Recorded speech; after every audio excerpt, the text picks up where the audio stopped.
This is Dana Berenson of Dana Berenson Photography, interviewing Tony O'Hare at Brackett Street West.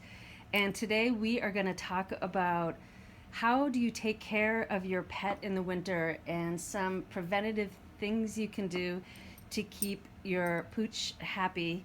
And her sidekick to show us how it's done is is Baxter the dog.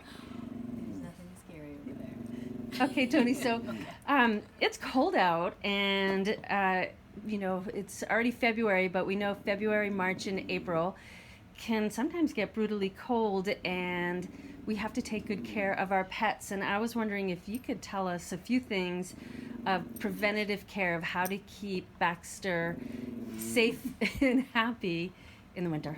Sure.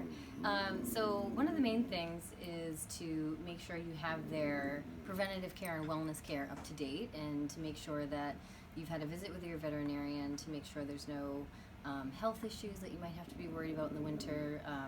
Like for instance, dogs with arthritis will often have a harder time in the winter, so you just want to make sure you're doing everything you can to keep them healthy and happy. And then it's just really, being practical about, the weather and your dog and their body type and maybe any underlying medical concerns, just to make sure you're sensible about when you take them out and how long for, are things to think about when it's cold. So, and if they need a coat, if they really have very little hair, you might need to protect their paws if they have sensitive feet, because all the salt and sand and the ice can be hard on that. Nails, we see a lot of broken nails in the ice and snow, so making sure that their nails aren't too long. Okay, so I have a question about that. My husband thinks that the dog's nails should be long so that they can grip the ice and not fall. So that is not true? I would say that's probably not true.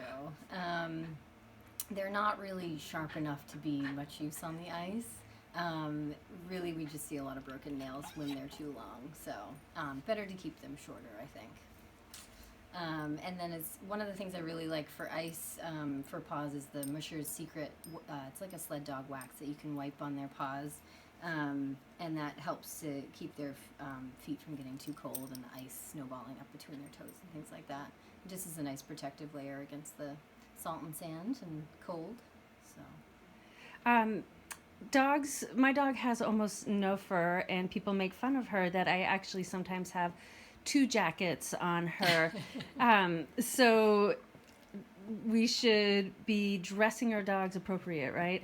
yeah, it depends on your dog. So like for instance, Baxter here, his hair's grown out some, but I cut him quite short, and so when he has shorter hair, I'll certainly keep a coat on him because he will get cold.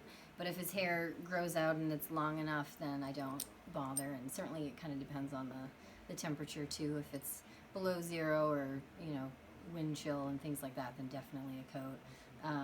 But if it's warmer like today, then I don't bother. So you just kind of have to be sensible.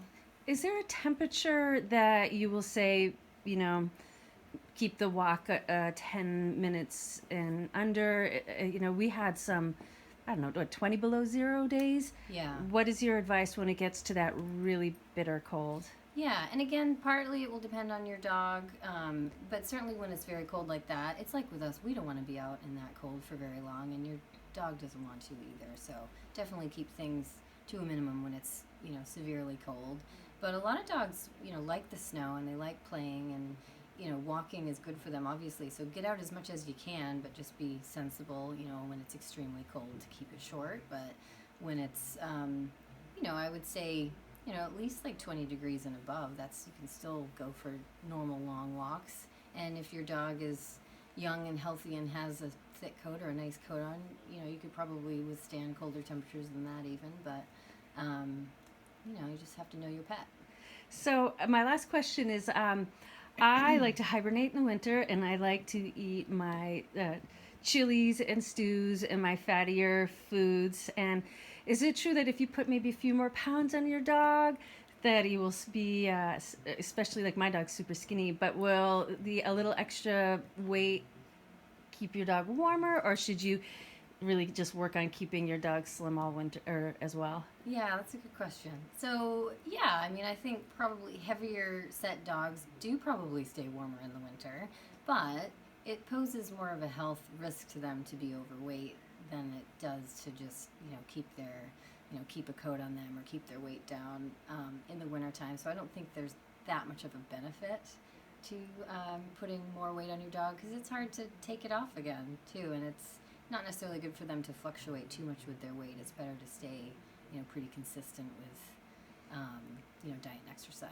So I would say that's a myth. Rats. I'll have to tell Millie that. Yeah. Thank you so much. I'm trying to think if there are any questions that I forgot, but if you notice any frostbite on your dog's ears or paws, just come straight to the vet, or is there? Yeah, definitely. Frostbite can happen. It's more uncommon in dogs because they do have hair. It's usually the bare skin that is more at risk. But yeah, certainly frostbite does need veterinary medical treatment. So, and that's certainly something that we can help with. Okay. All right, Baxter. Any words of wisdom for us? Nope. Thank you, Tony. Thank you, Dr. O'Hare. Thanks.